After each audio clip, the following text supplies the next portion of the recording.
तो विश्वास अकारण होता है। कोई बात ही नहीं होती, आप कोई मंदिर को देखो, शिखर को देखो, ध्वजा जी को देखते ही आप नमन कर लोगे। आपको ये भी मालूम नहीं कि भगवान कौन से देवता इसमें है। बस शिखर देखा, ध्वजा देखी, तो कोई धार्मिक स्थल है तो वंदन हो जाएगा आपसे। इसी तरह विश्वास हमेशा इंसान का या देवी देवता का या भगवान के किसी भी रूप का हो, विश्वास अकारण होता है, लेकिन अविश्वास सकारण होता है। अविश्वास के पीछे तो कई घटनाएं, पूरा इतिहास होता है। अगर कोई आपसे कहे आप इसका विश्वास क्यों कर रहे हो, तो आप कहोगे बस हमारा विश्वास है, बस। क्यों आखिर तो जवाब नहीं होगा आपके पास, बस है तो है। तो विश्वास के पीछे कोई कथा नहीं होगी, कोई कहानी नहीं होगी कि इस पर आपका भरोसा क्यों है। इसके पीछे कोई बात नहीं है, कोई इतिहास नहीं है। पर आपको इसका भरोसा क्यों नहीं है, इसके पीछे तो पूरा एक कांड हो जाएगा, सुंदर कांड से भी बड़ा। क्यों इसका विश्वास क्यों नहीं कर रहे आप, तो न करने के पीछे तो कई घटनाएं हैं, कई बातें हैं, आपके कई अनुभव है, आपके पास कई प्रमाण है कि इतने दुर्जन हैं, इतने बुरे हैं, उसके साथ ऐसा किया, उसके साथ ऐसा किया, जिन के साथ इसने जैसा जैसा व्यवहार किया, वो सारा इतिहास विश्वास न करने के पीछे होता है। अच्छी बात है कि ये चेहरा जगत का जो है वो हो जाए स्पष्ट हमारे सामने, जगत जैसा है। क्योंकि पूछने पर तो कोई नहीं कहेंगे आपको कि बुरे हैं, हम दुर्जन है, बेईमान है, कोई अपना परिचय ऐसा नहीं देंगे। लेकिन कभी अनायास हो गया तो अगर आप इस क्रम के यात्री हैं, ग्रंथ ईश्वर से गोविंद ईश्वर और गोविंद ईश्वर से सिंधु रूप ईश्वर है, इस वाले क्रम से अगर आप चलते हैं और ऐसे में इस संसार में कोई घटना ऐसी घटी कि ये संसार का असली चेहरा आपके सामने बेनकाब हो गया, तो इससे न आपको दुख होगा, न आपको चिंता होगी। बेनकाब अगर हो गया चेहरा तो इससे आपको किसी प्रकार की न पीड़ा होगी, लेकिन साथ साथ आपको द्वेष भी नहीं होगा और आपको कड़वाहट नहीं होगी, आपको नफरत नहीं होगी, उसका चेहरा भी पसंद नहीं है, ये बात भी नहीं बनेगी। ये घटना सभी के साथ घटती है। सत्संग वाले क्रम से अध्यात्म यात्रा, जीवन यात्रा करे उसके साथ भी, और इस क्रम से न चलने वालों के साथ भी तो ये घटना तो घटती है। संसार का जो चेहरा है वो तो असलियत अपने आप निकलती है बाहर। वृत्तियों को गर्मी में कभी नहीं रखा जा सकता, वो अपनी जगह बनाकर बाहर निकल जाते।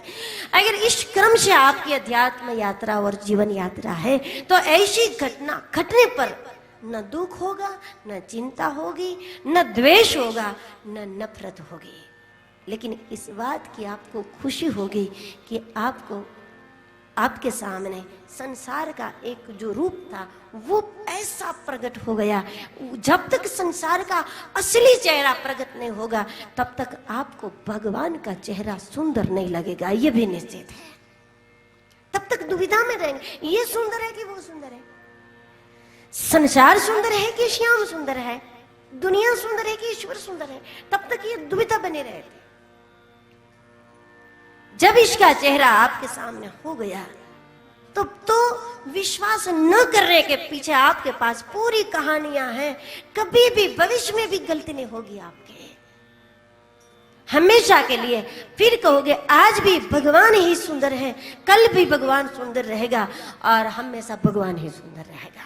आज भगवान हमारा है, कल भी भगवान हमारा होगा और हमेशा के लिए वही हमारा रहेगा। एक चित्र आपके सामने स्पष्ट हो जाता है, तो इसमें विशेष खुशी होती है। इससे ज्ञानी सुख में प्रसन्न होता है, दुख में ज्यादा प्रसन्न होता है, क्योंकि ये क्रम उसके पास है और इसी क्रम से हमें यात्रा करनी है अध्यात्म की। अपनी जीवन यात्रा भी हमें उसी क्रम से चलानी है और इसीलिए हम आए हैं इस यात्रा धाम में, पशुपतिनाथ भगवान के दरबार में। जैसा कल हमने कहा था, ये रुद्र की नगरी है और रौद्र रूप अच्छा भी होता है, अच्छा नहीं भी होता। उसका रौद्र रूप अच्छा होता है, जिसका रौद्र रूप जगत का कल्याण करने के लिए रौद्र रूप धारण करते हैं, उसी को रुद्र बोलते हैं, उसी को रुद्राक्ष बोलते हैं। जब किसी का रौद्र रूप हो जाए, कभी आप नहीं चाहोगे कि कोई आपके सामने रौद्र रूप धारण करे, लेकिन जब आपको मालूम पड़ जाता है कि इसका रौद्र रूप मेरे कल्याण के लिए है, तो बाद में उसके रौद्र रूप की आप पूजा करोगे। बाद में भगवान नृसिंह का तो मंदिर बनता है, भगवान नरसिंह की आप घर में भी स्थापना कर लोगे मंदिर में, क्योंकि वो रौद्र रूप है।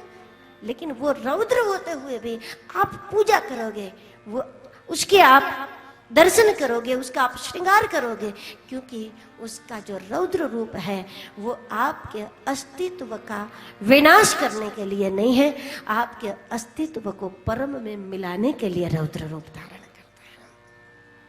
और जो हमारी जड़ताओं को मिटाने के लिए रौद्र रूप धारण करे। हम सभी के अपने अपने सद्गुरु भी रुद्राक्ष का प्रत्यक्ष रूप है, वो प्रत्यक्ष रुद्र होते हैं, क्योंकि उनका भी यही काम होता है कि हमारी जड़ताओं को मिटा करके और हमारे अहंकार को मिटाने के लिए, हमारी जड़ताओं को मिटाने के लिए उनको जितना भी क्रूर बनना पड़ेगा बनेंगे, जितना निर्दयी बनना पड़ेगा बनेंगे, जितना कठोर बनना पड़ेगा बनेंगे। लेकिन उनकी कठोरता ऐसी नहीं है कि वो भीतर से जड़ है, क्योंकि भीतर उसमें भी आत्मा है, भीतर उसमें दया है, भीतर उसमें करुणा होती है। और